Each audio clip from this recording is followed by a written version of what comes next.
Bueno, This call is now being recorded. entonces, la bibliografía de la clase de taller de hoy es justamente el texto que escribieron Daniel Moyano, Ana Teruel, Daniel Campi, ¿sí? Denominado La región del azúcar, Tucumán, Salta y Jujuy, 1850-1940. Es un artículo que figura en un compendio dirigido por Bandieri, Susana y Fernández, denominado La historia nacional en perspectiva regional. Bueno, este texto aborda claramente un caso particular, que es el estudio de una economía regional, particularmente la economía regional del ámbito del NOA, ¿sí? Para las provincias de Jujuy, Salta y Tucumán, ¿sí? En un periodo muy particular, 1850 a 1940. ¿Sí? Y esa economía regional en particular, ¿sí? Con su expresión económica, ¿sí? Para aquel momento, que es justamente, o que fue justamente la agroindustria azucarera. A propósito del texto, en la guía de lectura se formularon 3 preguntas. La idea es, como siempre, conversar sobre el contenido del texto y en esa conversación abordar estas 3 preguntas, pero también seguramente muchas otras que ustedes quizás fueron marcando en el propio texto, les fue generando algún interés en particular. Así que si quieren primero, antes de ir a las propias preguntas, hacer un comentario general del texto. ¿Qué les pareció? ¿Sí? ¿Cómo está planteado? ¿Qué información se presenta? ¿Con qué fuentes? ¿Sí? Cómo está estructurado, si quieren hacer un comentario general del texto como para empezar. Y después sí ir y abordar estas y otras preguntas que ustedes quieran proponer.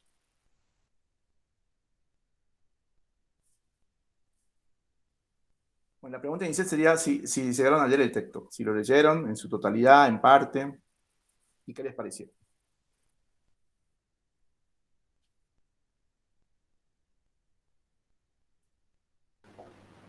Yo particularmente sí lo leí, profe.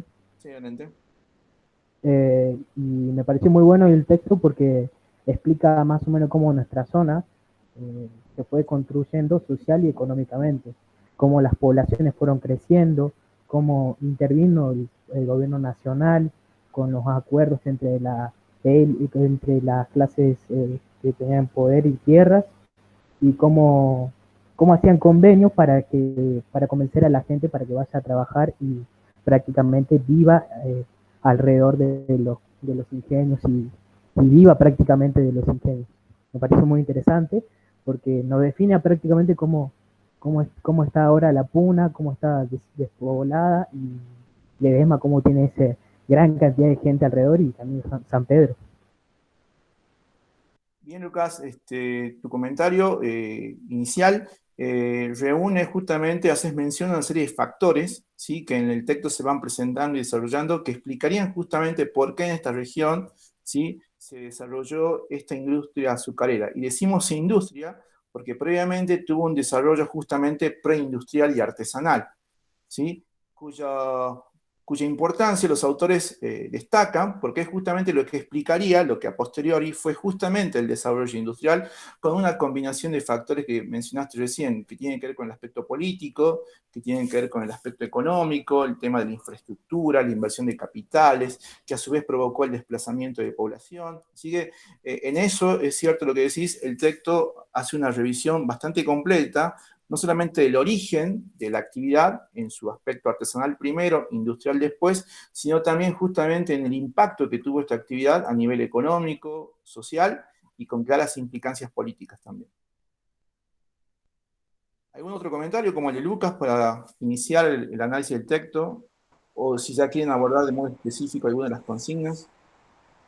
A mí me pareció interesante, bueno, más allá de que el texto centra cuáles son también las diferencias, ¿no? en ese desarrollo industrial en los ingenios de Tucumán y Salta y Jujuy, digamos, cómo hay un momento del texto que aborda cómo se llevaron a cabo las inversiones, ¿no? Con qué tipo de capital.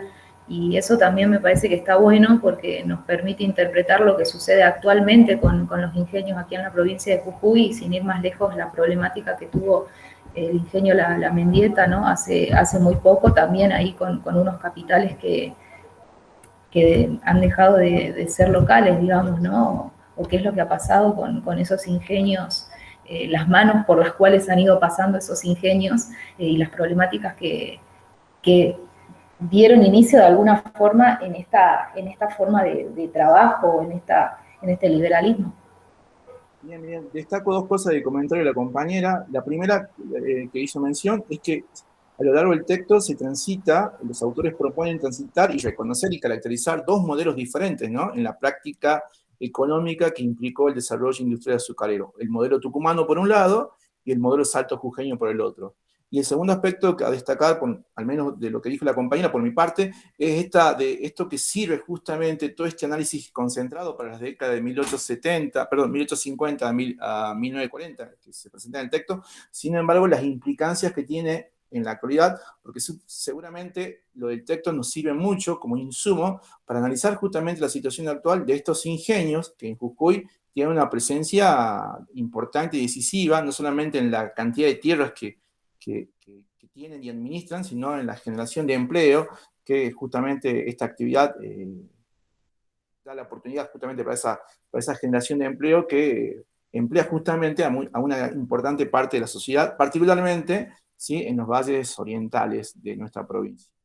Así que el texto seguramente da para muchos análisis, ¿sí?, muchos más de los que ya tiene inclusive, ¿sí?, en relación al presente.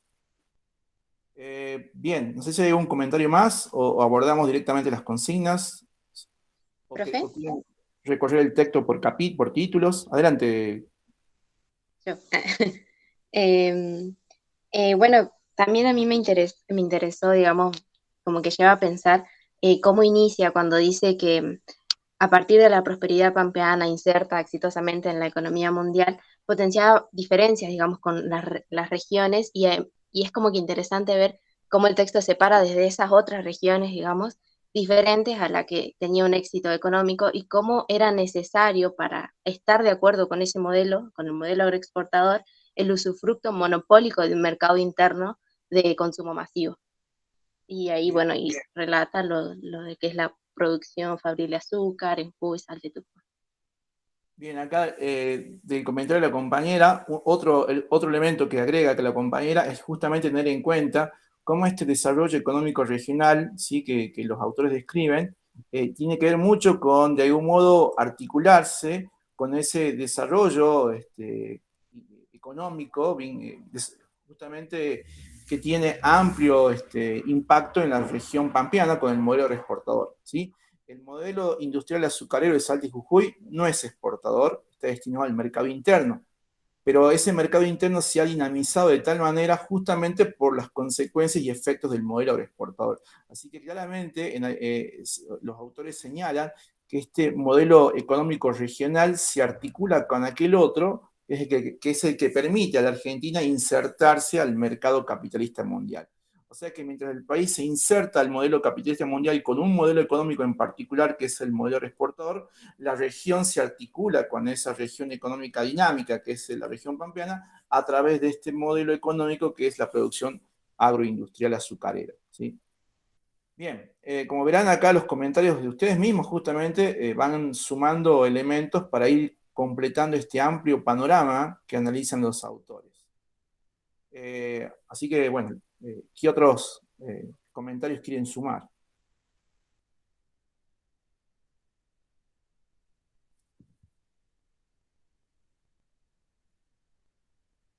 Si quieren comentar sobre la estructura del texto, si quieren comentar sobre algún dato económico en particular, el texto tiene mucha información económica cuantitativa que está también reflejada al final del mismo con varios cuadros, ¿sí?, que permiten dimensionar en números justamente lo que fue el desarrollo industrial azucarero en estas tres provincias.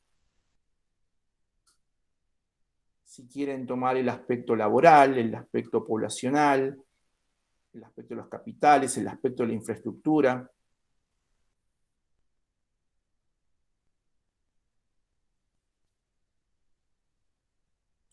Raúl, ¿algún aspecto que quieras mencionar para que los comentemos entre todos? Sí, no, en particular a mí me llama más la atención la cuestión esto de la mano de obra, Ajá. que claramente se ve que el eje, todo el modelo agroexportador era la Pampa, y toda la mano de obra inmigrante se concentró en esa zona, tanto en Buenos Aires, Entre Ríos, Córdoba, eh, Santa Fe, y acá se ve que la mano de obra para los ingenios tiene que ser local o traerla, en el caso Salto Jujeño, traer de la zona del Chaco, que casualmente ayer la profesora Teruel mostró un mapa de que para este momento histórico, para 1880, todavía el Chaco, Formosa no existían como provincia y eran, digamos, territorios que el Estado estaba surgiendo, consolidándose. El Estado argentino tuvo que conquistar esas tierras y hace algo diferente con lo que se hizo en La Pampa, donde, sobre todo la Patagonia en realidad, con la campaña del desierto, no solamente los derrotan físicamente a los indígenas de ahí y se expropian las tierras, sino que en el caso de Chaco se quedan con las tierras, pero utilizan esa mano de obra fundamentalmente para estos ingenios, saltos jujeños, porque en el caso de Tucumán, más que nada era mano de obra criolla que se utilizaba, y creo que también es un aspecto a tener en cuenta de que más allá que hubo una ayuda de parte del Estado Nacional a estas empresas, creo que también tuvieron que sortear la cuestión de la mano de obra, más allá que también el ejército en el caso de captar la mano de obra de los ingenios azucareros jujeños, intervenir de manera directa al ejército argentino para traer la mano de obra, creo que tiene bastante destacable y por supuesto hay mucho para hablar sobre eso, pero en mi caso yo destacaría también la cuestión de la mano de obra, más allá de todos los capitales y todo lo que decían los compañeros. Bien, otro elemento a sumar justamente, ¿no? De qué modo se proveyeron de mano de obra estos emprendimientos industriales. Así que si les parece, y justamente para repasar cada uno de los aspectos que ustedes mencionaron, mano de obra, capitales, infraestructura, movimiento poblacional, si quieren podemos hacer lo que justamente los autores hacen en su recorrido, que es ir marcando diferencias entre estas dos regiones o dos modos diferentes, ¿no?, de encarar el desarrollo productivo azucarero, el modelo tucumano por un lado y el modelo salto jujeño por el otro. Y esa diferenciación ya inclusive la hacen desde la propia introducción y ya en los primeros títulos del propio artículo, ¿sí? Por ejemplo, hay un término que aparece en el primer título a continuación de la introducción, que es una introducción muy interesante, no sé si comparten la opinión, muy interesante porque en pocos renglones condensa una serie de información, ¿sí?, que nos permiten justamente en los títulos siguientes ir profundizando esa información que está claramente condensada y presentada en la introducción. Y particularmente el primer título que aparece a continuación de la introducción está referido al paisaje agrario. El paisaje agrario y el paisaje justamente en la etapa preindustrial. Y a partir de allí ya podemos ir, si a ustedes les parece, ir marcando diferencias entre el paisaje agrario que presenta el Tucumán preindustrial y el paisaje agrario que presenta la región Salto Jujeña, también preindustrial. Si alguien quiere empezar, marcando algunas características.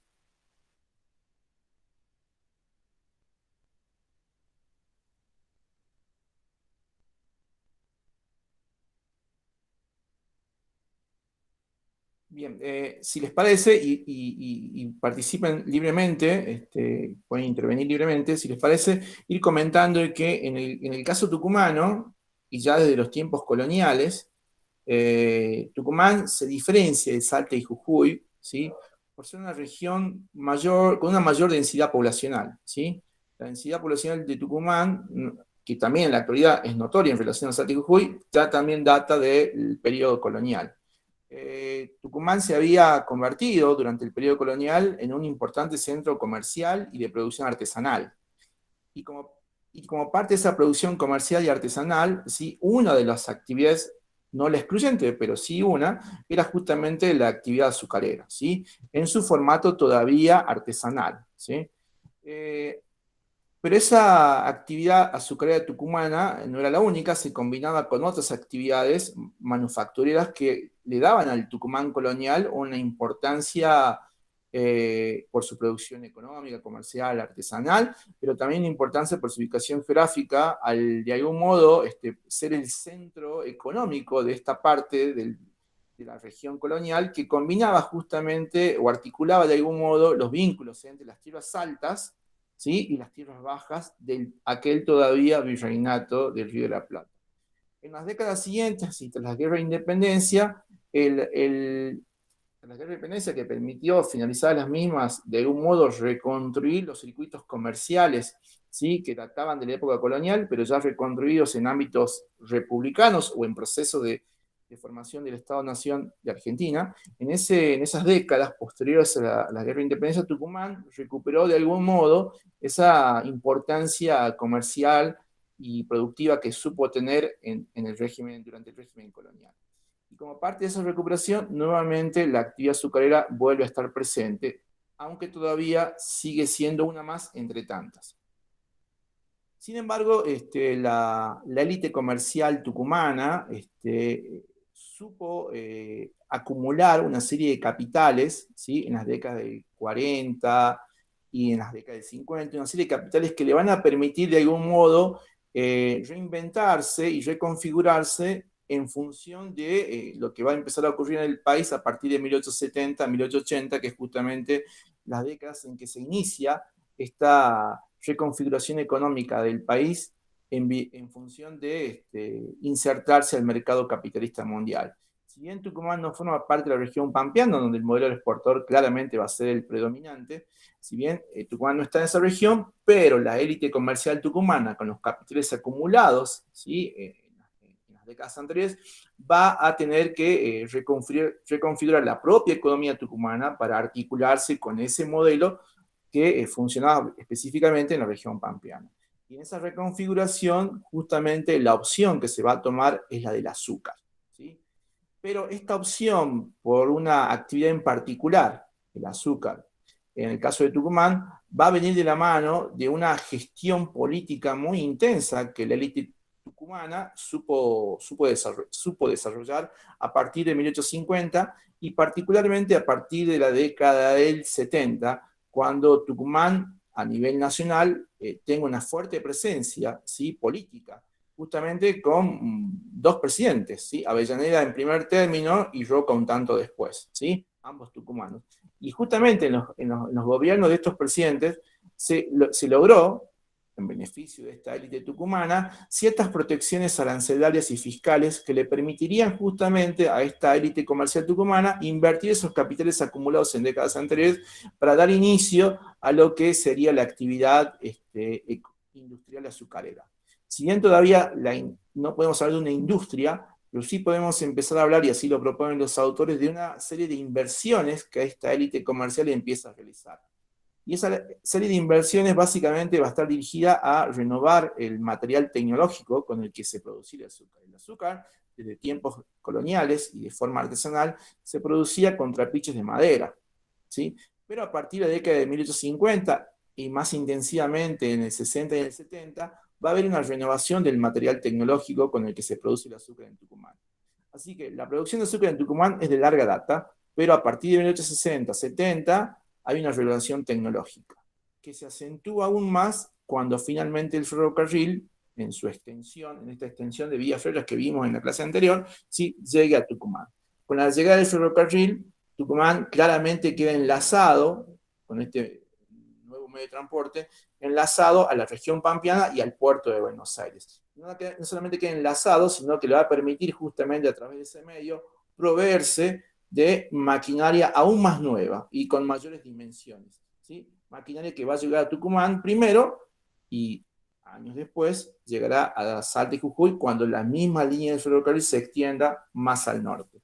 Por lo tanto, entonces, en esta etapa, podríamos decir, primigenia de la industria azucarera tucumana, hay una serie de factores que se empiezan a combinar. El capital acumulado, el dinamismo comercial que supo tener Tucumán desde décadas anteriores, el factor de la dirigencia política tucumana con fuerte presencia en la política nacional, y a partir de allí las ventajas fiscales e impositivas que se lograron para que la élite comercial tucumana invierta sus capitales en una actividad que iba a estar protegida, justamente por esas ventajas tributarias. Combinado esto con la renovación tecnológica, acentuada con la llegada del ferrocarril, que le permitió entonces a Tucumán ahora sí estar conectado con los principales centros urbanos en crecimiento, particularmente los de Buenos Aires, Rosario, Córdoba, la región pampeana, ¿sí? Que empezaban a demandar mayor consumo de azúcar, ¿sí? Así que se combinaron estos factores para que justamente Tucumán reoriente su economía, que era bastante más diversificada, ¿sí? A una actividad en particular que va a ser la del azúcar. No, si bien no es parte del artículo, pero algo semejante, ¿no? Le ocurrió a Mendoza con la actividad vitivinícola, ¿sí? Reitero, no es parte del artículo, pero los autores citan el caso tucumano y el caso mendocino como los dos primeros en los cuales en regiones periféricas a la región pampeana, que es la región económica central del país, se produjo esta reconfiguración económica, ¿sí? En base a una actividad en particular, el azúcar en el Tucumán, caña y azúcar en Tucumán, y la producción vitivinícola en Mendoza. Así que esto sería entonces como una introducción, ¿sí? Y para mostrar el tránsito de esa etapa artesanal a lo que va a ser el despegue industrial en Tucumán. ¿Qué quieren agregar o qué quieren sumar, ¿sí? a este intento que vamos a hacer de ir diferenciando, ¿sí? La situación tucumana en relación a la situación salto-jujeña?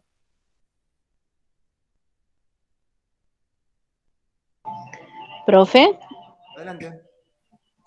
sí, que en este contexto de transición que usted hablaba, además también se vieron envueltos los intereses generales de las clases dominantes y los particulares de los patrones, ¿no? Porque estaban enfrentados entre sí, despuntando el derecho sobre los peones, más que nada. Bien, esto que mencionás Es para el caso Tucumán. claro. Bien. Sí, bueno, justamente allí podríamos ampliar este panorama que vamos trazando para Tucumán en relación al que en el caso tucumano, y esta vez en relación a la propiedad de la tierra, ¿sí? En Tucumán, y también desde décadas anteriores, la distribución de la propiedad de la tierra era bastante más diversificada. ¿Eh? Esta densidad poblacional que Tucumán supo tener desde décadas anteriores y que se mantiene para fines del siglo XIX, también explicaría que la distribución de la tierra era un tanto más dispersa, ¿sí? Y no existían, como sí va a ser en el caso salto jujeño, los grandes latifundios, las grandes haciendas. Más bien en Tucumán la distribución de la tierra era un tanto más heterogénea, ¿sí? Por eso es que encontramos labradores, campesinos, ¿sí? Con tierras propias, quizás pequeñas en cantidad, pero propias, ¿sí? Que también se combinaban con haciendas de mediana extensión. Así que tenemos propiedades de mediana y pequeña extensión en Tucumán.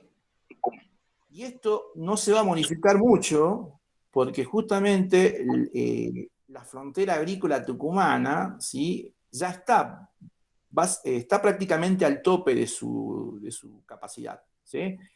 Esto los autores lo marcan, que Tucumán no tiene hacia dónde más extender su actividad agrícola, y particularmente la de caña de azúcar.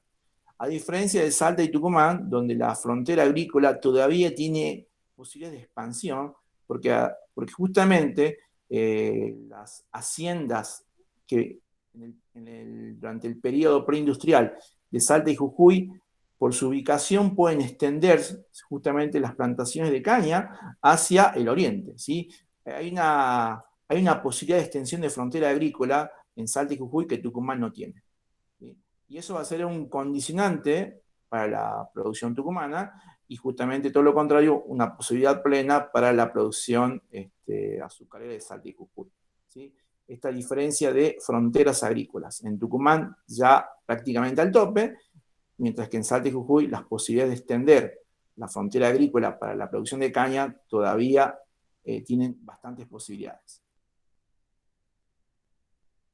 Alejandro, una cosa ahí quería agregar Sí, adelante, con respecto a esto que decía de cómo había una diversificación de la tierra en el caso de Tucumán, y eso se nota ya en la etapa preindustrial, y que después hasta el día de hoy también hay esa diferenciación entre Salta, Jujuy y Tucumán. Ya entre 1848 y 1774 los autores dicen que había 130 establecimientos productores de azúcar y aguardiente.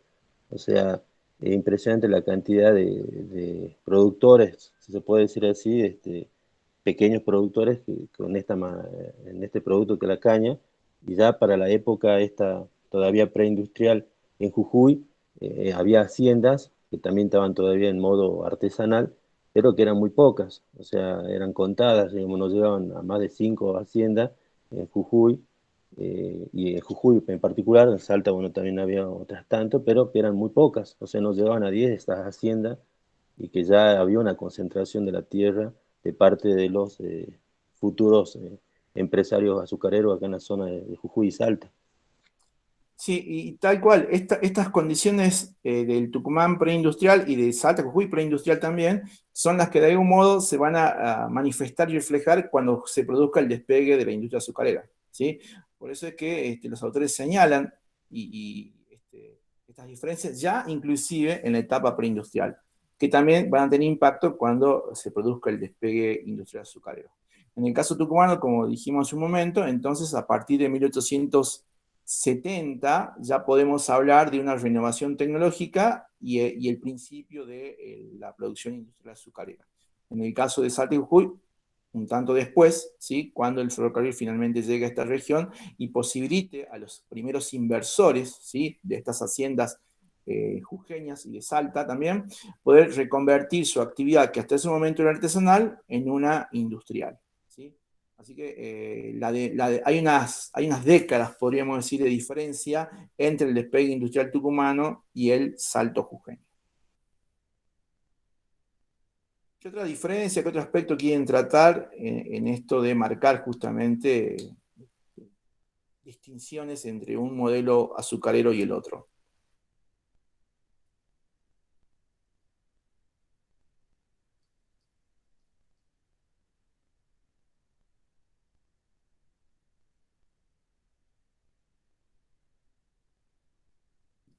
Si les parece también considerar el aspecto geográfico, el aspecto ecológico de la región productiva de Tucumán y de Salta y Jujuy. ¿Son las mismas las condiciones ecológicas y geográficas de Tucumán, Salta y Jujuy para la producción de azúcar?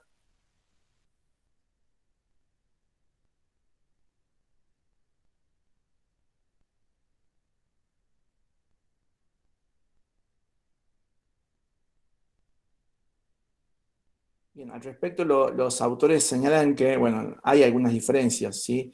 En el caso tucumano, las condiciones ecológicas y naturales del Tucumán, si bien son aptas para la producción de azúcar, en algún punto tienen el riesgo de ser alcanzadas o afectadas por alguna helada, por algunas plagas, ¿sí? Que finalmente van a tener impacto a lo largo de las décadas que trata el artículo que estamos conversando.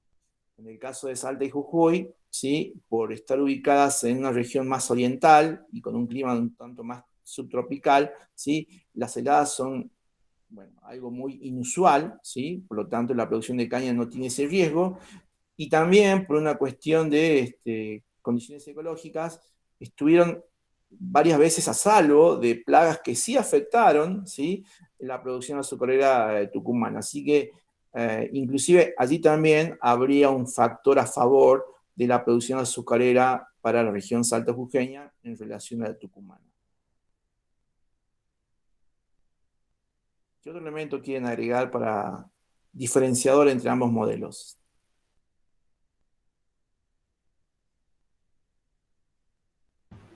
Profe, Adelante. puede ser una diferencia en la manera en la que conseguían la materia prima, como Tucumán compraba a pequeños productores eh, privados, por así decirlo. En cambio, los casos de Salta y Jujuy eran producidos en el mismo sector donde estaba ubicado el ingenio. Sí, sí, esa es una diferencia notable realmente, la que marcas, Lucas. En el caso tucumano, había como también lo dijo hace un momento la compañera, ¿sí? Había una combinación de productores, los llamados industriales, que eran los poseedores de los ingenios, de la maquinaria, ¿sí? Pero no así no eran poseedores de los cultivos, ¿sí? Y de las tierras donde se realizaban estos cultivos. Por lo tanto, dependían mucho justamente de quienes se dedicaban a la producción del cultivo propio de la caña de azúcar, que eran estos pequeños propietarios, pequeños y medianos propietarios, ¿sí? Que no tenían quizás la maquinaria para producir el azúcar, pero sí tenían las tierras donde cultivaban la materia prima. Por lo tanto, allí necesariamente tenían que negociar unos con otros. Y esas negociaciones no siempre eran, en esas negociaciones no siempre eran cordiales, siempre había tensiones y discusiones. Por lo tanto, esa situación en Tucumán siempre estuvo presente.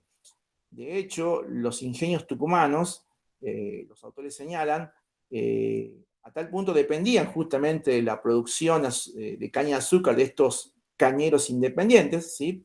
Que no podían planificar, ¿sí?, a largo plazo la producción propia. Dependía de cuánto cultivasen, el precio que ponían los cañeros independientes, que también estaban agrupados o asociados. Así que allí había un condicionante, podríamos decir, al desarrollo industrial azucarero tucumano.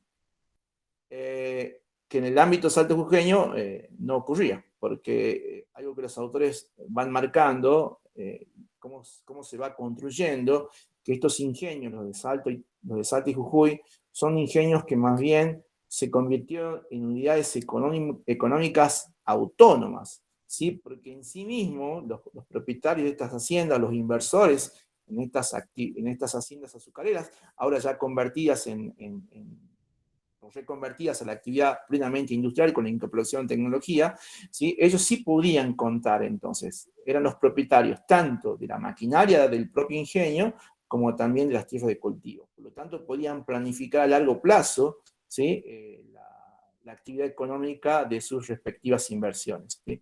Así que esa es una diferencia importante.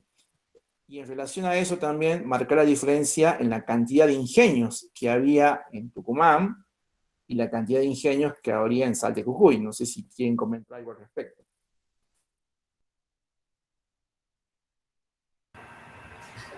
Sí, profe, yo justamente estaba prestándole atención a esa parte del texto, a la cantidad de ingenios que había, porque en Tucumán habían muchos más, ¿no? En un momento eran 34, dice el texto. Y también, me imagino que está relacionado con eso y con lo que se viene hablando acerca de cómo quizás estaba organizada la producción, esta cuestión de la tierra, ¿no? Y la diferencia entre Salta, Jujuy y Tucumán, ¿no? En Salta y Jujuy estas haciendas grandes, y quizás en Tucumán algo más diversificado con respecto a la tierra, generaba también diferencias en la concentración y distribución de las riquezas, haciendo que sea menos equitativa en Salta y Jujuy. Así es, mientras en Tucumán hay una gran cantidad de ingenios, porque justamente diferentes familias de la élite comercial tucumana invirtieron en esta actividad, justamente adquiriendo la tecnología para mejorar aquella producción artesanal y convertirla en industrial, dio origen a que en Tucumán haya realmente un importante número de ingenios. Ingenios que tenían la maquinaria, pero no siempre tenían la tierra. Si me permiten, yo estoy intentando, a ver si es posible, mostrarles justamente un mapa de Tucumán con los ingenios. Denme un segundo. A ver si Ale, hasta que vos muestres, yo quería agregar con lo que decía la compañera, ¿viste? Que en esta época había 34 ingenios en Tucumán, y en Salta y Jujuy eran solamente 5. O sea, 2 en Salta, que es San Isidro y el Tabacal, ya cuando surge, y después en San Pedro, que estaba el ingenio de la Esperanza, la Mendieta, y bueno, el famoso ingenio Ledesma. O sea, claramente una diferencia en la cuestión numérica de los ingenios. Bien, exacto, y en relación a la cuestión numérica, justamente, no sé si es visible ahora el mapa en pantalla. Sí, se ve, Ale. Bien, cada puntito es un ingenio azucarero de Tucumán, y la localización de cada uno en Tucumán, ¿sí? Como verán, ingenios en Colalao, en La Ramada, en Tapia, el Chañar, los Ralos, Bellavista, Deterioro, Simoca, Aguilar, Concepción, Montero, Lules, ¿sí? Pero bueno, como verán, una cantidad importante de ingenios en Tucumán para este periodo, ¿no? Y como decía el compañero, notable diferencia con Salta y Jujuy. 3 ingenios en Jujuy y solo 2 en Salta, ¿sí? Bueno, esto tiene que ver con lo que veníamos comentando. Entonces, hubo una inversión importante de leite comercial en Tucumán que justamente invirtió en la adquisición de maquinarias que a su vez se convirtieron justamente en estos ingenios. Mientras que también hubo una importante reconversión de los cultivos tucumanos, que eran bastante variados, hacia el cultivo de la caña de azúcar. Pero esa reconversión de cultivos en manos de estos pequeños y medianos propietarios, mientras que la propiedad de los ingenios en manos de esa elite comercial, ¿sí? En el caso salto-jujeño, bueno, lo diferente, ¿sí? Las grandes haciendas que se reconvierten en la actividad industrial y al reconvertirse tienen el ingenio y tienen las tierras de cultivo. Bien, no sé si tenía otra imagen acá para compartir y que sirve para visualizar los temas. Bueno, enseguida comparto otra imagen que creo que también puede motivarnos a conversar sobre otros aspectos. ¿Ustedes qué tema quieren proponer del artículo? Profe, creo que también se refleja en una parte del artículo donde dice en la aclaración que en el 2017 todavía sigue esa diferenciación, digamos. Pues en Tucumán hay 15 ingenios azucareros en funcionamiento y en Jujuy hay solo 3 y en Salta 2. Y después ya entra Santa Fe y Misiones. Creo que la diferencia sigue notable ahí, aún todavía en el 2017, por la inversión y todo lo que usted mencionaba. Sí, no, bien, porque esto de intentar también, como hace un momento lo hizo la compañera, de entender el presente a partir de este artículo. Y lo que dice el compañero también es cierto, ¿sí? En la actualidad, en Tucumán, sigue habiendo una mayor cantidad de ingenios, quizás no tantos como lo supo haber en las décadas de las que aborda el artículo, ¿sí? Pero todavía en Tucumán hay una cantidad de ingenios un tanto mayor que en Salta y Jujuy. Tiene que ver con esto que estamos comentando. También tiene que ver con lo que va a pasar en décadas posteriores a las que el artículo menciona, si bien el artículo llega hasta la década de 1940, pero también recordemos que hacia la década de 1960, y lo vamos a ver más adelante en los teóricos y también en los prácticos, hacia la década de 1960 y particularmente a partir del gobierno de Onganía, se produjo en Tucumán un cierre masivo de ingenios azucareros, ¿sí? A partir de que justamente eran considerados ingenios que daban pérdida y que, bueno, mientras se producía ese cierre de ingenios en el Tucumán en la década del 60, se fortalecía de algún modo el modelo industrial azucarero latifundista en Salta y Jujuy, particularmente en Ledesma. De hecho, un importante número de obreros tucumanos que van a quedar desempleados en la década del 60 a partir del cierre de varios ingenios se van a trasladar hacia Jujuy, justamente, a la región de San Pedro y Ledesma, ¿sí? Así que eso va a ocurrir un tanto después, pero de algún modo explicaría lo que actualmente vemos, ¿sí? Que en Jujuy persisten aquellos ingenios azucareros que encontramos en el artículo, mientras que en el Tucumán, si bien hay una cantidad todavía mayor de ingenios, varios de los que encontramos en el artículo en el presente ya cerraron hace varios años.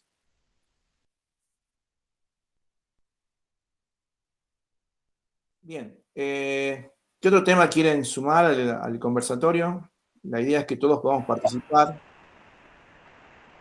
No sé si algún compañero Profe, quiere participar. Sí, hay alguien. Yo quería preguntarle Adelante. si podía profundizar en otra diferencia que va entre la presencia en Jujuy y Salta de las fronteras abiertas y la ausencia también de estas fronteras en Tucumán. Ajá. Sí, bien. Lo de las fronteras abiertas que destacan los autores está referido justamente a que en las haciendas azucareras de Salta y Jujuy tenían posibilidades de ampliar, ¿sí? La superficie de cultivo. La superficie de cultivo para la caña de azúcar en Salta y Jujuy tenían enormes posibilidades de ser ampliadas porque había una disponibilidad de tierras. Mientras que en el caso tucumano la disponibilidad de tierras ya estaba al límite, ¿sí? No solamente porque las condiciones geográfica del Tucumán, es una provincia pequeña, digo, en relación a Salta y a Jujuy, ¿sí? Sino que también ya las posibilidades de extensión de cultivo de caña de azúcar estaban al límite porque ya estaban justamente ocupadas esas tierras de cultivo, por esta diversidad de pequeños y medianos propietarios que en Tucumán sí están presentes. En el ámbito salto-jujeño, esa diversidad de pequeños y medianos propietarios no existe, sí existen las grandes haciendas, que muchas veces, durante la etapa preindustrial, poseían tierras, pero no las estaban todavía explotando económicamente. A partir del despegue industrial va a haber justamente una ampliación del cultivo de caña de azúcar en esas tierras que eran parte de estas haciendas, pero que ahora sí se aplican al cultivo de azúcar, de la caña de azúcar. Esa sería la diferencia entre fronteras abiertas para el caso salto jujeño, inexistente para el caso tucumano. Una cosa también para agregar, Alejandro, con respecto a esto de las fronteras abiertas, lo que hacen los ingenios, tanto Ledesma sobre todo, es en aquellas haciendas que eran más pequeñas que también las compran. O sea, tenían la capacidad de la concentración, porque, por ejemplo, hay un ingenio poco estudiado en la zona de San Pedro que en realidad pertenecería ya a lo que es Santa Bárbara, que es una localidad que se llama El Piquete. Y ahí había también un ingenio que en un momento empieza a decaer, eso para la década, si no mal recuerdo, la década del 30, 40, y que después lo termina comprando Ledesma, lo mismo lo que toda la finca de Calilegua, toda esa parte que también eran de otros propietarios, y que ellos también juegan a eso de comprar y concentrar más la tierra, más allá de que también se extendían hacia la zona oriental, que eso también, no recuerdo si el texto lo toca, pero también es una forma de concentrar cosas que creo que en Tucumán no se dio, eso de la compra de tierra y concentrar más, eso para tener en cuenta también. Ajá, bien, bien. Profe, perdón. Sí, Puede adelante. ser entonces que se relacione en otra diferencia también que menciona el artículo, que es la presencia del latifundio en Jujuy y Salta y de los minifundios en Tucumán. Exacto. Sí. En otros términos también estamos diciendo lo mismo, ¿no? Pequeños y medianos propietarios o minifundos en el caso de Tucumán, y lo contrario en Salta y Jujuy. Pocos propietarios y latifundios para esos pocos propietarios. Quizá el mapa que está en pantalla nos permita ver esa situación, ¿no? De fronteras abiertas. Fíjense, la región tucumana ya al límite justamente de su capacidad productiva, ¿sí? En términos de hectáreas, mientras que en el caso de Salta Jujuy, bueno, tenemos un mayor superficie de cultivo, justamente, extendiéndose. Recordemos que los ingenios, en el caso de Jujuy, están ubicados acá, en la región de San Pedro y en Ledesma, y bueno, tienen todo un espacio oriental hacia donde podrían extender los cultivos. En el caso de Salta, particularmente esta región que estoy intentando señalar con la flecha del cursor, es el ámbito de cultivos que poseía el ingenio salteño de San Martín del Tabacal. ¿Sí? Y un poco por acá, no sé si lo están viendo, se logra reconocer lo que estoy indicando, ¿sí? Es la zona de cultivo del otro ingenio que es el de San Isidro en Campo Santo. ¿Sí? Bueno, creo que se observa las dimensiones de superficie de cultivo en Tucumán, ¿sí? Y las dimensiones de superficie de cultivo en Salta y Jujuy. ¿Sí? Allí también la referencia indicativa con los colores en relación justamente a las hectáreas de cultivo para ambas regiones.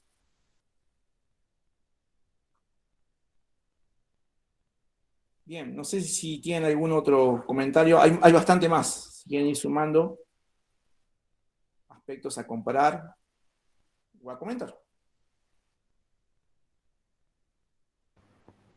Profe, también estaría bueno resaltar que cómo trataban de educar, por así decirlo, a los trabajadores que no estaban acostumbrados a este nivel de trabajo que imponía la insertación al mercado interno para complementar a todo lo que era el mercado mundial. Bien, de eso podemos hablar, pero si te parece, primero hablemos de dónde llegaban esta masa, ¿sí? De esta mano de obra, ¿sí? A las respectivas regiones, y una vez que lo tengamos revisado ese tema, abordamos esta cuestión que estás marcando. A ver, ¿qué dice el artículo respecto de la mano de obra en el caso tucumano? ¿De dónde provenía? ¿Cómo se nutre? ¿Sí? Ese mercado laboral tucumano en relación a la producción azucarera. generalmente provenían de las provincias de alrededor, Catamarca, La Rioja y no recuerdo cuál era la otra provincia, pero provenían del costado y del alrededor y eran temporales, solo se necesitaba más trabajo ahora la época de cosecha y no tanto en la otra época. Bien, bien, bien. Lo que dice el compañero, claramente los autores del artículo lo señalan, ¿sí? En el caso tucumano, la provisión de mano de obra es de la propia Tucumán, pero también de las provincias limítrofes, ¿sí? Catamarca, La Rioja, un tanto de Santiago del Estero. También señalan que en Tucumán va a ser notoria la llegada de población inmigrante, ¿sí?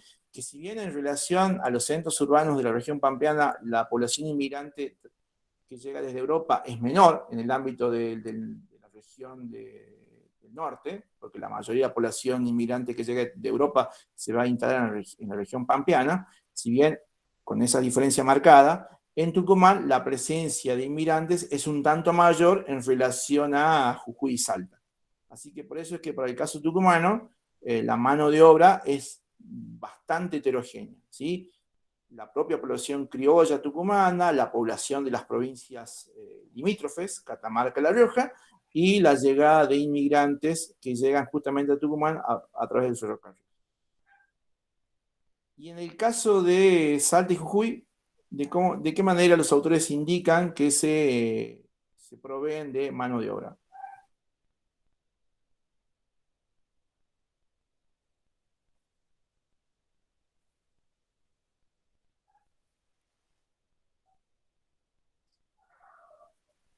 Seguramente lo leyeron, ¿no? O lo resaltaron. Si quieren leerlo desde el propio artículo, no La mano de obra era de tipo más indígena y sobre todo venía de la zona del oriente chaqueño. ¿Sí? Bien. Y Bolivia, ¿no? Y de Bolivia, bien.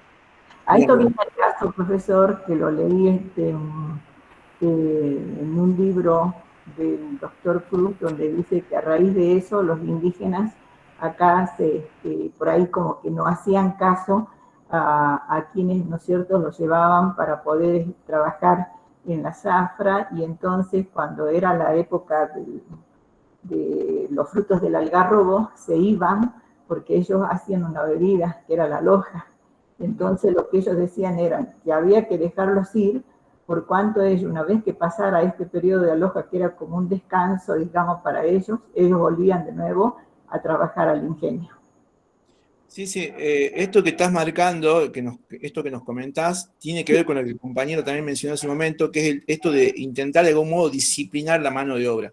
Ahora enseguida lo abordamos. Vuelvo a la primera parte de tu comentario respecto de la provisión de mano de obra para el caso Salto Jujeño. Como dijiste hace un momento, y también alguien lo mencionó y agregó, en el caso de Salto Jujuy, la mano de obra, ¿sí?, que demandaba justamente la zafra, ¿sí?, la época de zafra, se provenía básicamente de la población indígena de la región chaqueña, ¿sí? La región chaqueña es una región ahí próxima justamente al oriente jujeño y al oriente salteño, ¿sí? Allí está la región chaqueña, que inclusive se extiende hacia... bueno, en Argentina, la región chaqueña incluye la propia parte de Salta, la propia provincia del Chaco, una parte de Santiago del Estero, una parte de Formosa, e inclusive se extiende hasta Bolivia. Bueno, desde allí entonces también llegaba esta población indígena en los meses de zafra justamente a realizar la cosecha de la caña de azúcar. Los meses de zafra arrancan en mayo a septiembre, ¿sí?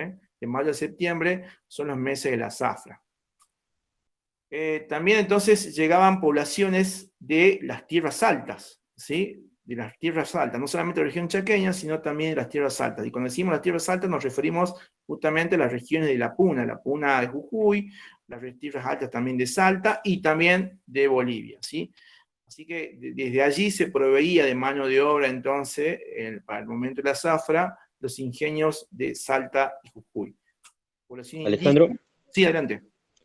Quería hacer no una diferenciación, sino una cuestión del tema esto de la mano de obra de los ingenios saltos jujeños. En el despegue, como lo caracterizaba Marcelo Lago, me acuerdo que había leído alguna vez un artículo de él que hablaba en la época del despegue. Fundamentalmente la mano de obra era de todo el Gran Chaco, tanto boliviano y argentino, y que en realidad no era solamente que llegaban, sino que los traían. O sea, ahí hay una intervención fuerte de parte del ejército argentino, que eso hay que tenerlo en cuenta, porque si no uno puede creer que venían libremente a trabajar, porque muy bien decía el compañero que había una resistencia, pero bueno, que eran casi obligados, y que la cuestión esta de cuando llegan en la zona de la Puna, Jujeña y Salteña, a los ingenios ya en otro periodo, ya en 1920, 1930, porque ya la mano de obra chaqueña era disputada por empresas de algodón y que habían surgido otras empresas en esta zona que entonces ahí también para tener una diferenciación, no es que toda esta mano de obra llegaba en manera conjunta, sino que hubo etapas donde había un momento en el despegue, en el inicio, sí había mucha mano de obra chaqueña.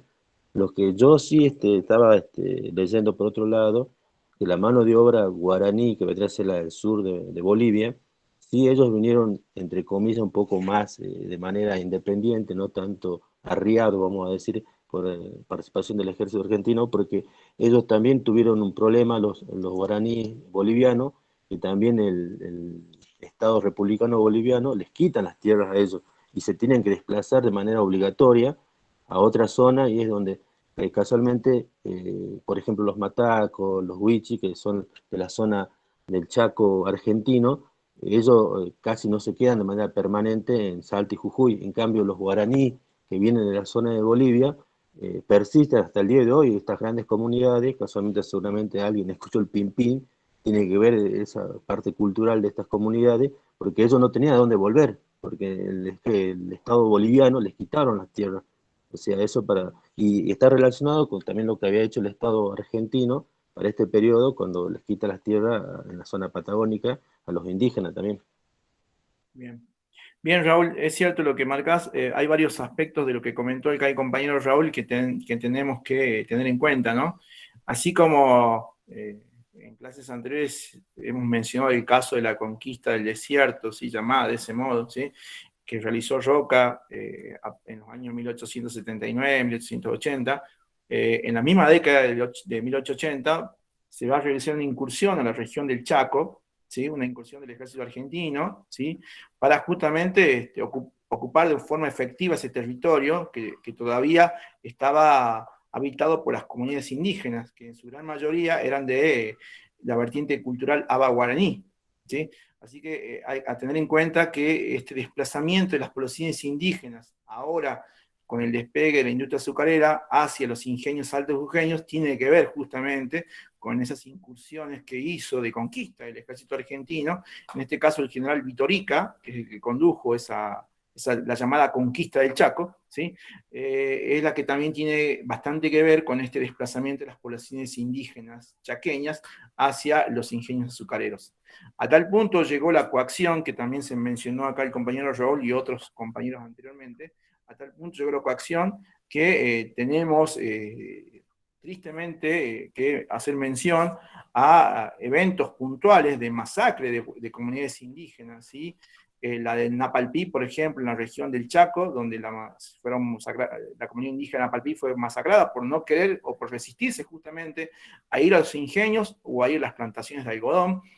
¿Sí? Décadas después, durante el primer gobierno peronista, la masacre de Rincón Bomba, ¿sí? También otra resistencia indígena a estos desplazamientos muchas veces forzados por endeudamientos que contraían, ¿sí? A asistir justamente al pago de esos endeudamientos forzados que tenían, de concurrir a los ingenios o a las plantaciones de algodón. Así que esto que estamos mencionando de la provisión de mano de obra de indígenas de la región del Chaco hacia los ingenios altos jujeños está claramente relacionado con esto que los compañeros fueron mencionando y comentando. Y también en relación a la mano de obra, como el artículo lo señala y como también lo dijo acá el compañero Raúl, para la década de 1920 se inaugura en la región que estoy indicando acá, en las proximidades de Orán, se inaugura el ingenio azucarero de San Martín del Tabacal, ¿sí? Propiedad de la familia Patrón Costas, ¿sí? Que ellos inclusive para proveerse mano de obra van a comprar una importante cantidad de hectáreas no solamente para el cultivo de la propia caña de azúcar, de la cual se proveerían para su ingenio, sino que también compraron una cantidad enorme de hectáreas en las tierras altas de Salta y Jujuy, ¿sí?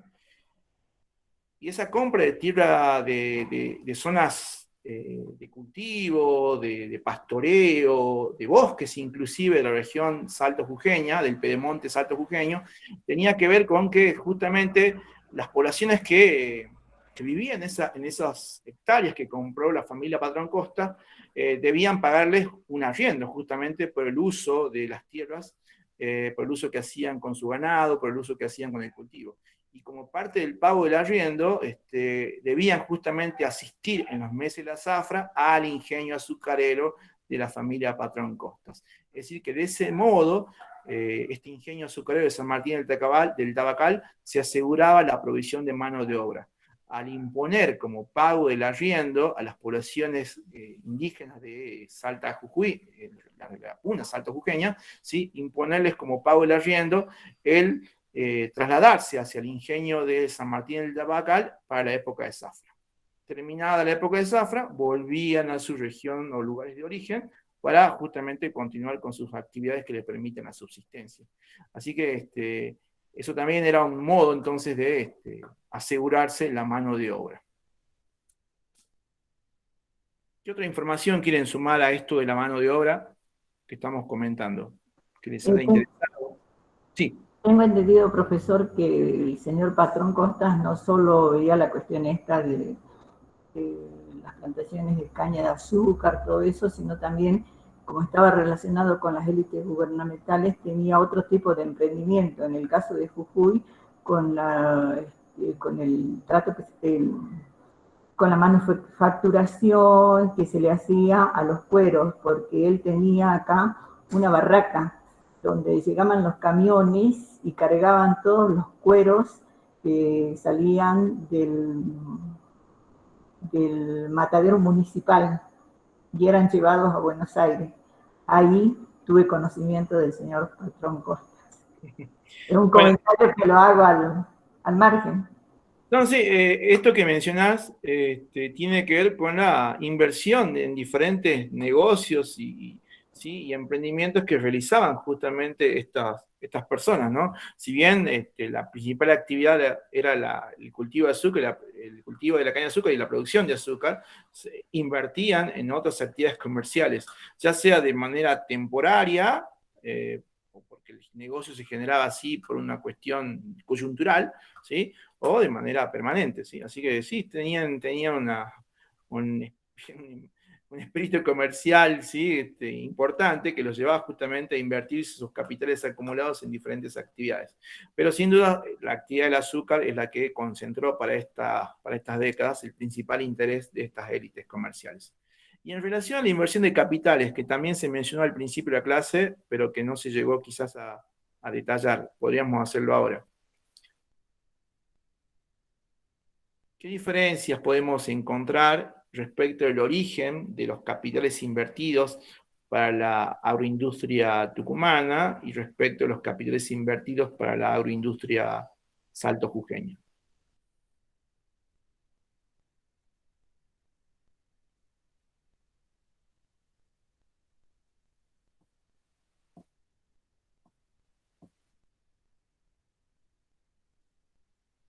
¿Habría diferencia o no? Por empezar, quizás no hay diferencia. Yo por ahí lo que leí, no sé si habrá una diferencia, únicamente que habían capitales mixtos, o sea, capitales locales y capitales internacionales. Ajá. Al menos en Salta y Jujuy. No sé si hay una diferencia con Tucumán, creería que no. Hay una diferencia. En el caso tucumano, el artículo señala que los capitales invertidos en la agroindustria azucarera son capitales tucumanos.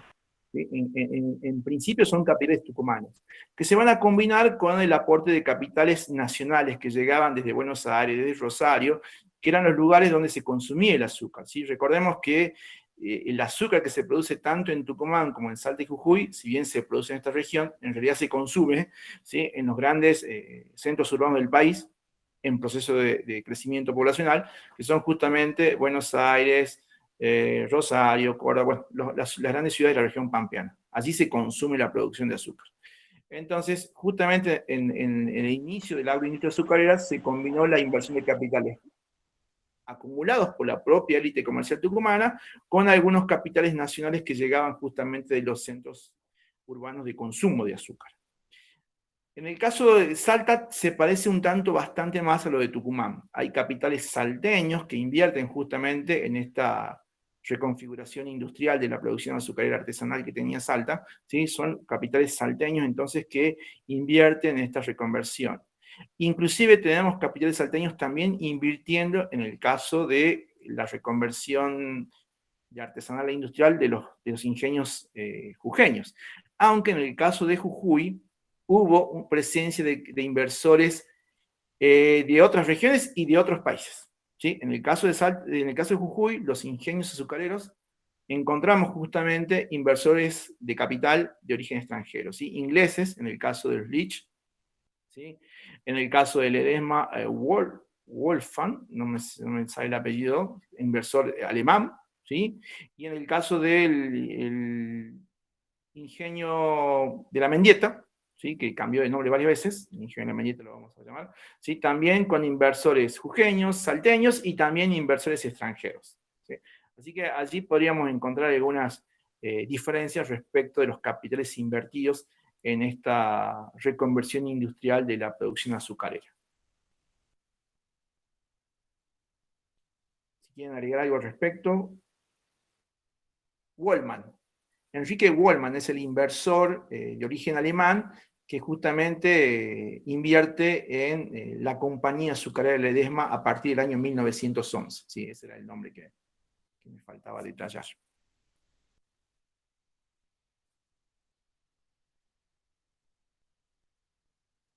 Bien, si les parece, volvemos a la cuestión de mano de obra, que se me pasó lo que algún compañero había comentado respecto de esta situación. No solamente comentar el origen de la mano de obra, sino también comentar, como lo empezó a hacer el compañero, respecto de cómo se logró disciplinar esa mano de obra, ¿sí?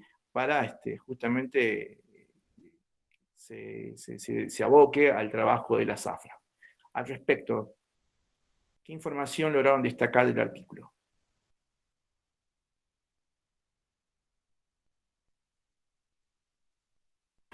Profe, puede ser que relacionado con este tema están las leyes de conchavar, esa palabra conchavar o enganchador, sí, para los obreros. Están relacionados. Sí, sí. Son dos términos que tienen mucho que ver con esto de proveerse la mano de obra, ¿sí? Y, bueno, de algún modo también disciplinar esa mano de obra, ¿sí? El conchavo, ¿sí? Y particularmente la papeleta de conchavo, ¿sí? Era un documento que se emitía durante el siglo XIX y en las primeras décadas del siglo XX, hasta que finalmente desapareció, ¿sí? Es una papeleta que toda persona debía aportar, ¿sí? Y la papeleta de conchavo de algún modo determinaba que las personas que portaban la papeleta de conchavo estaban justamente conchavados. ¿Y qué significa estar conchavados? Significaba estar bajo la tutela laboral, ¿sí? La tutela laboral de algún hacendado, ¿sí? O sea, era la forma de demostrar que eras una persona que tenías un trabajo, ¿sí? Que tenías un trabajo. Quien no contase con la papeleta de conchavo podía ser declarado por las leyes de la época como un vago y mal entretenido, ¿sí? Por lo tanto, contar con una papeleta de conchavo era importante, porque si no podías justamente ser detenido, ¿sí? Por ser considerado un vago y mal entretenido. Así que era la forma justamente de obligar a que las personas se conchaven, ¿sí? Es decir, que queden bajo la tutela laboral de algún hacendado. Esa fue la forma entonces de forzar a que mucha de la población que vivía o subsistía con sus propias actividades, de algún modo tenga que estar conchavado, ¿sí? Con algún hacendado. ¿Sí? Eran las formas de coaccionar a la población a buscar el conchavo bajo la tutela de algún hacendado. Y otra cosa que comentó la compañera, creo que dijo los enganchadores, puede ser, o los contratistas, ¿sí? Personas que también van a ser importantes justamente para, de algún modo, captar a la población, ¿sí? Para los momentos de la época de zafra, para los meses de zafra, para captar a la población que llegaba, ¿sí? Desde las tierras altas, particularmente desde Bolivia o desde la Punacue, captarlos y llevarlos justamente a los ingenios, ¿sí? El contratador, ¿sí? El enganchador, ¿sí? Que justamente se ocupaba de eso, ¿no? De captar la mano de obra para los meses de zafra y trasladarlo a los ingenios. Alejandro, ahí quería recomendar una película que grafica muy bien todo esto que estamos hablando, de esto, la cuestión de la mano de obra. La película se llama La Zafra. Casualmente ahí actúan Atahualpa Yupanqui, Graciela Borges.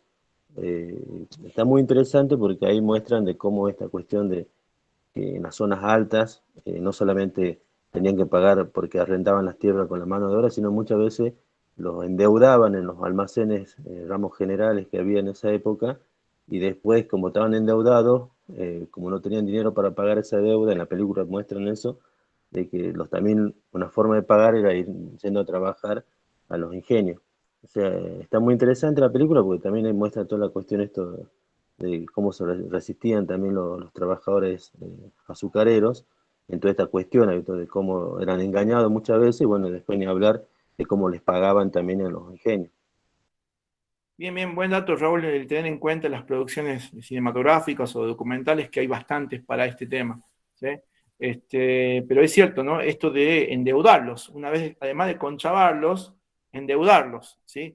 Porque una vez en la zafra, en el trabajo mismo de la zafra, el pago se hacía muchas veces con vales que solamente eran cambiados o tenían valor en la proveeduría de la propia empresa, a precios, ¿sí? Exorbitantes. Por lo tanto, no solamente venían a trabajar, sino que además quedaban endeudados. Y ese era el modo que la empresa tenía para garantizarse que a la zafra siguiente esté nuevamente esa persona, porque tenía una deuda que pagar. Y una deuda que pagaba con trabajo, ¿sí? El hecho de esto de endeudarlos a partir de justamente no solamente pagarles con un vale, sino que además venderles desde la propia proveeduría, ¿sí? Los elementos de consumo que necesitaban a precios claramente altos.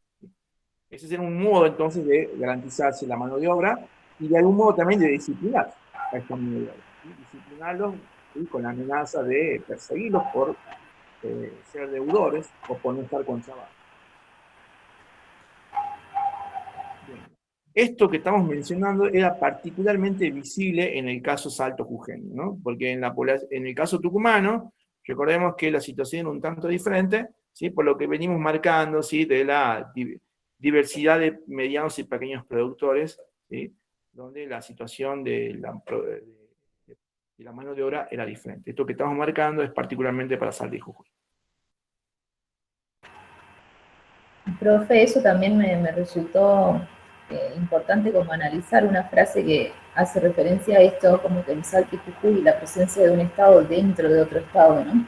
Como que esta tendencia a monopolizar y a la concentración de la tierra y de la producción, y esto también lo vemos reflejado claramente por ahí en el paisaje urbano, ¿no? Esas construcciones de barrios enteros que forman parte de los propios ingenios, ¿no es cierto? Nada, o sea, como que es algo muy político. Sí, no, y lo que marcás esa frase es muy fuerte, ¿no? Un Estado dentro de otro Estado. Ese era el poder que tenían estas empresas. Ese era el poder. Porque en el caso de sí. Perdón, Alejandro, con lo que decía Cecilia, con respecto a esto de no solamente eran dueños de barrios, sino de las ciudades completas, o sea, o hasta hoy para construir algo en Ledesma le tienen que pedir permiso a Blaquier porque es imposible ocupar las tierras. Y en el caso de San Pedro, que por ejemplo el Ingenio La Esperanza surge en 1883, primero surge el Ingenio La Esperanza y después nace San Pedro de Jujuy, o sea, en el mismo año, pero nace meses después, como ciudad que hoy conocemos pero es impresionante el poder que tenían estos ingenios y dueños de todas las tierras. En San Pedro no hubo tanto problema de la tierra porque en las últimas décadas el Ingenio de la Esperanza estaba en quiebra y entonces estaba en manos del Estado y la gente pudo avanzar en los asentamientos, en todos estos últimos barrios que surgieron en San Pedro porque no había el dueño no era privado y entonces había una flexibilidad para poder acceder a la tierra, cosa contraria que en el caso de Ledesma.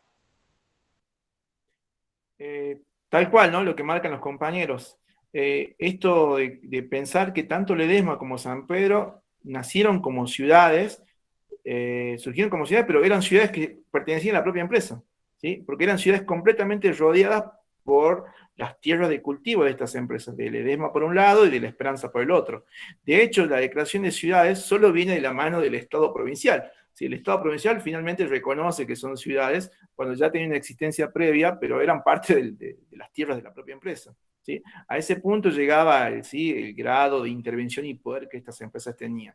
No solamente regulaban con sus propios reglamentos internos la vida económica, social, laboral, sino que también, como decíamos recién, ¿sí? Estas ciudades nacieron como parte de estas mismas empresas. De hecho, los autores en relación al caso Salto Jujeño y en menor medida también al tucumano, señalan que la actividad industrial azucarera es una actividad que impactó en Salta y Jujuy, en Tucumán también, en todos los ámbitos, en el ámbito social, el económico, que lo venimos trabajando, en el ámbito laboral y también en el cultural. ¿Sí? Ellos señalan que no hay actividad económica que sea tan visible en la modificación del entorno natural, social, cultural, ¿sí? Como lo fue la industria azucarera. ¿Sí? A ese punto llega la importancia y la trascendencia que tuvo y tiene esta industria azucarera en estas provincias, ¿no? En Salta, Jujuy y Tucumán. Bien, no sé si quieren agregar algo más o vamos ya cerrando los comentarios en relación al artículo. Si quieren proponer algún tema. Profe, por ahí podría explicar un poco de lo que pasó con esas leyes ¿cómo decía? Las leyes laborales. No, las leyes Machete o Guadaña. Las leyes En Machete. 1903, cuando dice que se hablaba de la regulación del precio y de la producción y que presentaron ante la ante la Corte de Justicia los azucareros como que un recurso con varias firmas para que no se erradiquen ciertas cañaverales que la nación proponía que se... No sé, no entendí muy bien esa parte, por eso le digo que... Sí. Los autores señalan, particularmente en una de las partes del artículo, señalan que hubo auges productivos azucareros, particularmente el auge se da entre 1880 y 1894, y también señalan que hubo momentos de crisis. O sea que este periodo, 1850-1940, no fue todo auge económico. Si bien se manifiesta claramente un desarrollo de la industria azucarera, ese desarrollo tuvo altibajos. ¿Sí? Y en los momentos que tuvo, de momentos de crisis, ¿sí? de la industria azucarera, muchas veces el Estado tuvo que intervenir, ¿sí? Porque se generaban conflictos, ¿sí? Conflictos laborales, sociales, en el caso de Tucumán, conflictos entre los propietarios del ingenio y los productores cañeros, ¿sí? Y se generaban conflictos en los que el Estado tenía que intervenir. Y muchas veces esas intervenciones eran regulando la actividad, ¿sí? Particularmente, la regulación tenía que ver con limitar en algún punto la producción. ¿Para qué? Para evitar la superproducción, que era justamente lo que generaba la crisis. La superproducción muchas veces es producir mucho más de lo que se vende y por lo tanto el precio del azúcar disminuye. Entonces, para evitar eso, justamente había que regular. Y eso se regula poniendo límites a la producción azucarera y a la producción de caña y a la de azúcar. Así que esos eran los momentos en que el Estado intervenía para evitar o al menos morigerar el impacto de estas crisis de superproducción, que a lo largo de estas décadas se fueron reconociendo, ¿no? Los autores señalan que hasta 1902, 1903 hubo una crisis de superproducción, ¿sí? Después de esos primeros años de crecimiento importante de la industria azucarera, 1880 a 1894, a partir de 1894 hasta 1903 aproximadamente, hay una crisis, ¿sí? de la producción azucarera. Sin embargo, aunque la crisis se notó, las inversiones no dejaron de llegar, ¿sí? No dejaron de llegar, o al menos se mantuvieron, ¿sí? Lo que posibilitó que, superados esos años de crisis, nuevamente la industria azucarera retome el crecimiento que supo tener en años anteriores. A eso se refiere con estas leyes particulares, entonces, que mencionás, que son los momentos en los que el Estado interviene particularmente en estos años de crisis económica de la industria azucarera. Perfecto, gracias. ¿No? ¿Está bien?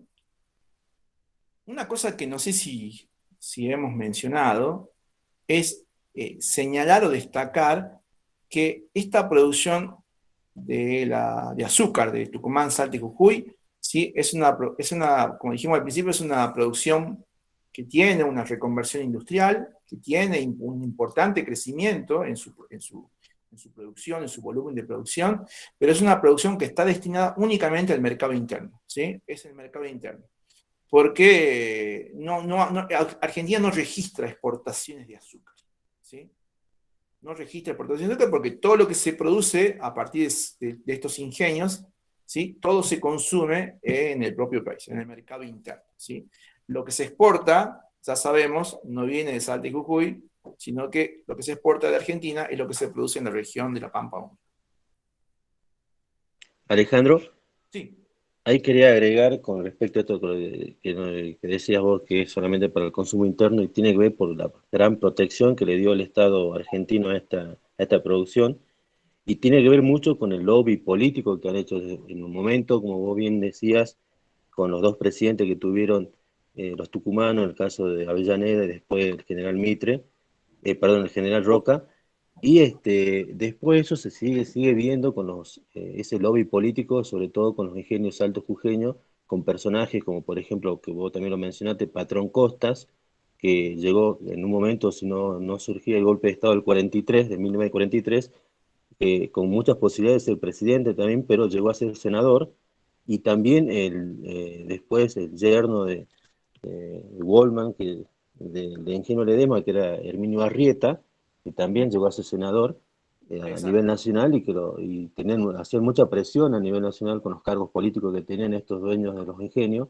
y eso le permitía también tener una protección privilegiada de parte del Estado para esta producción azucarera. Y bueno, y los Lich, que también tienen mucho poder, no llegaron a tener puestos políticos a nivel nacional, pero manejaban toda la política de Jujuy, sobre todo la década del 20, el 30, que tenían una fuerza política muy fuerte. Bien, Raúl, esto que marcás, el del lobby político, que el artículo también claramente lo señala, no se limita a los presidentes que mencionamos, sino que, como dijo el compañero, tuvo manifestación en los numerosos cargos que desde los ingenios se ocupó, en los cargos políticos a nivel nacional y provincial, como senadores, diputados, y a nivel provincial inclusive como ministros, también como parte de la Cámara de Diputados de las provincias de Jujuy y de Salta. De hecho, el Estado provincial jujeño durante muchas décadas tuvo una enorme deuda económica justamente con los dueños de los ingenios. En la actualidad estamos quizás acostumbrado de algún modo a escuchar cómo el gobierno de Jujuy o de cualquier provincia se endeuda, ¿no? Pidiendo préstamos, ¿sí? a diferentes organismos de financiamiento multilateral. Bueno, para las décadas que estamos tratando, 1850, particularmente 1880, 1890 y primeras décadas del siglo XX, el endeudamiento del Estado jujeño no era con organismos multilaterales, sino que muchas veces eran con los propios ingenios. Los propios ingenios eran los que financiaban al Estado jujeño cada vez que tenía alguna crisis económica. Por lo tanto, el Estado jujeño debía, obviamente, en términos políticos, favorecer y proteger, ¿sí? A los ingenios, que eran los acreedores del Estado.